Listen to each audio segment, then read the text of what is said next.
I'm Hannah Halley, and in this episode of Icons of Influence, we're celebrating someone who rewrote the rules of women's tennis and then leveraged that success into business, investment, and influence.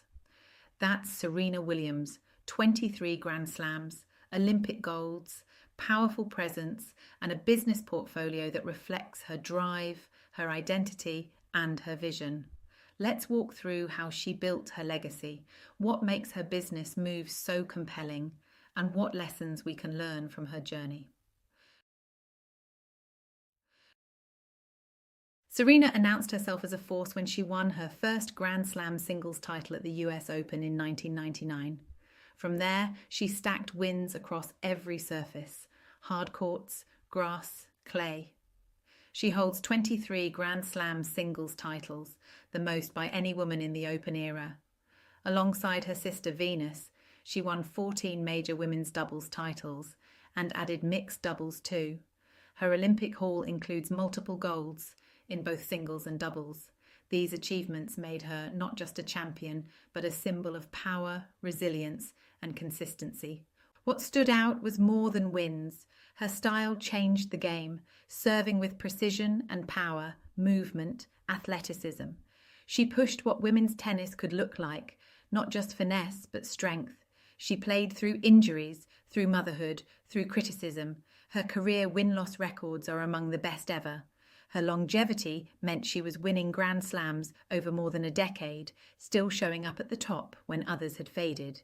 She became a benchmark, what others measured against. Today, even after retirement, her presence reshapes what's possible for female athletes. When Serena started investing and building businesses, it wasn't just about capitalizing on fame.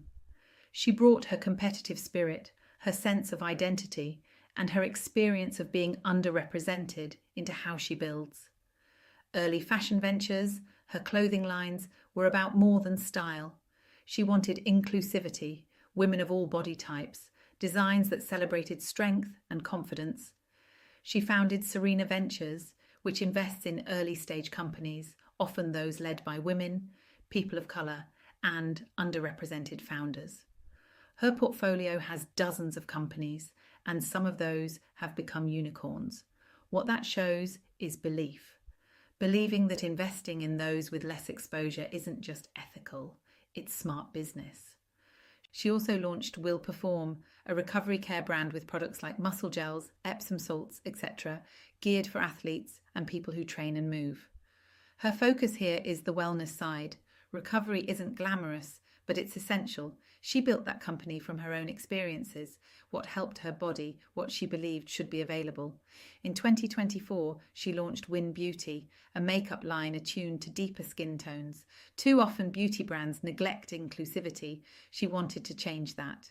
She named it WYN to evoke winning, empowerment. A portion of profits go to maternal health causes, so there is both business and purpose. She also produces film and media through her company 926 Productions, using her birth date September 26th, which is committed to diverse storytelling. After success with King Richard as producer, she sees media as another way to influence culture, not just by being a subject, but by creating content. Serena also stepped into sports ownership. She took an ownership stake in the Toronto Tempo, the WNBA's first non-US franchise. She's not just investing, but also helping shape merchandise, designs, visibility. It's part of her belief that women's sports are an underinvested, underseen opportunity, and part of how she uses business to elevate others. Her ethos in business revolves around inclusion, purpose, authenticity. She doesn't shy away from risking, from being visible. She wants people who look like her, think like her, other underrepresented founders to have chance.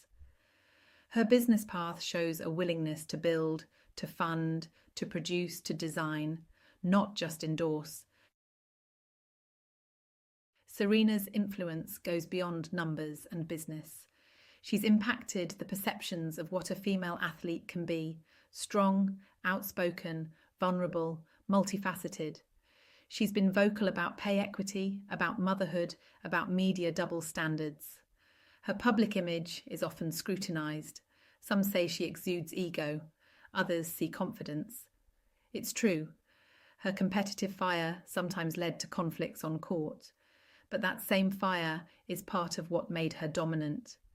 She has faced criticism, injuries, controversies, sometimes backlash for speaking out, but she persisted, which only magnified her impact. She showed that one could both fight for oneself and for a broader cause. She inspired younger players, especially black players and women of colour, seeing someone who looked like them winning, investing, owning.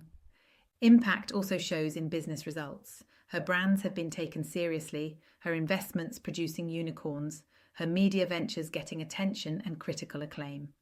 Her ownership in women's sports contributes to visibility, financial power for leagues and teams that historically struggled.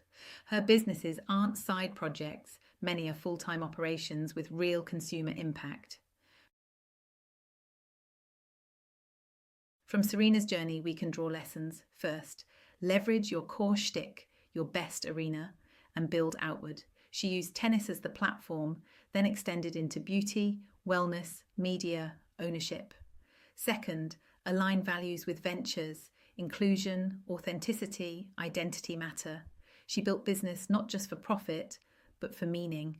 But risks are real. Business demands attention. Sometimes brand ventures fail or expectations are high. Her fashion lines or beauty brands are in crowded, tough markets. Athlete entrepreneurs often face skepticism. She's selling, not performing. There's also the challenge of succession.